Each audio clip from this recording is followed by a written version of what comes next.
So the question is the sum of three consecutive even numbers is 60. Find the numbers. हमसे यहाँ पर बोला गया है कि थ्री कॉन्सेक्यूटिव इवन नंबर्स का जो सम है वो 60 है। तो मैं बताना है कि वो थ्री कॉन्सेक्यूटिव इवन नंबर्स कौन से हैं। चलिए इसको बनाते हैं। सो पहले हम लोग यहाँ पर लिखेंगे let the first even number be. पहला इवन नंबर हम लोग क्या मान लेते हैं x। देन क्या हो जाएगा हमारा the second even number would be. तो हमारा जो दूसरा इवन नंबर हो जाएगा वो x+2 हो जाएगा, क्योंकि आप जानते हो कि कॉन्सेक्यूटिव इवन नंबर्स के बीच का डिफरेंस 2 होता है। एंड द थर्ड, क्या लिखेंगे, third even number would be, क्या आ जाएगा हमारा x+2, इसमें भी 2 ऐड होगा तो एक्चुअली क्या हो जाएगा हमारा x+4। ठीक है बच्चों, तो अब हम लोग यहाँ पर लिखेंगे एज पर द क्वेश्चन। इन तीनों कॉन्सेक्यूटिव इवन नंबर्स का सम 60 बताया गया है, तो we will write here x+2 x+4 is equals to 60। Now यहाँ हम देख सकते हैं x पॉजिटिव और ये मिलकर आ जाएगा हमारा 3x। ऐड होकर आपस में 2 भी पॉजिटिव है 4 भी पॉजिटिव है, ये दोनों आपस में ऐड होकर आ जाएंगे 6 is equals to 60 हो गए यहाँ पर। नाउ अब हम यहाँ लिखेंगे 3x is equals to 60, ये प्लस में है, नेक्स्ट साइड जाएगा तो क्या हो जाएगा -6 कर देंगे। 3x is equals to 60 minus 6, तो ऑब्वियस है हम बोरो करेंगे तो 10 बनेगा, 10 minus 6 यहाँ पे 4 और यहाँ पे 5 बच गया था। x is equals to हमारा 54/3 और x is equals to 3 1 is 3 के टेबल में 54 18 टाइम्स में आता है। यहाँ पर हम लोग क्या लिख देंगे, x कितना आ गया हमारा 18 आ गया।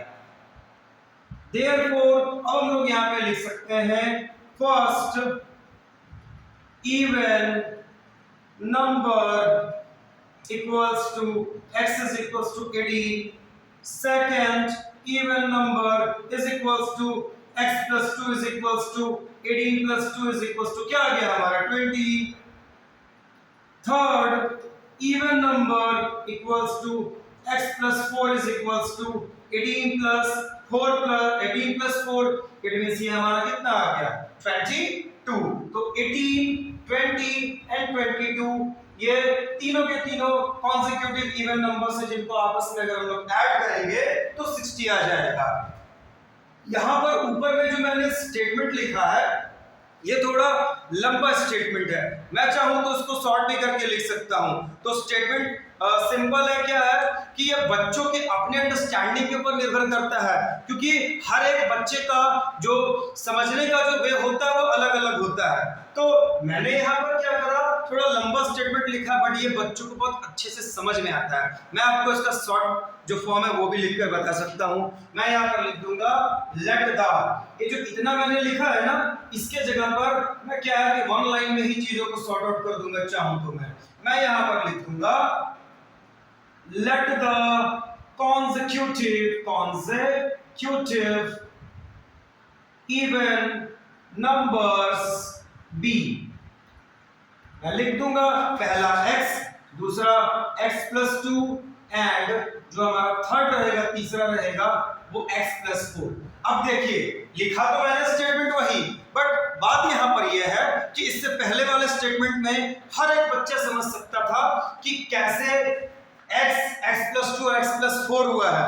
बट इस वाले में क्या है कि जिन बच्चों को, जो बच्चे थोड़ा समझ पाते हैं बढ़िया से, उनके लिए तो आसान है समझना, लेकिन जिन बच्चों को थोड़ा समझने में प्रॉब्लम आता है मैथ्स को, उनके लिए तो दिक्कत वाली बात है ना।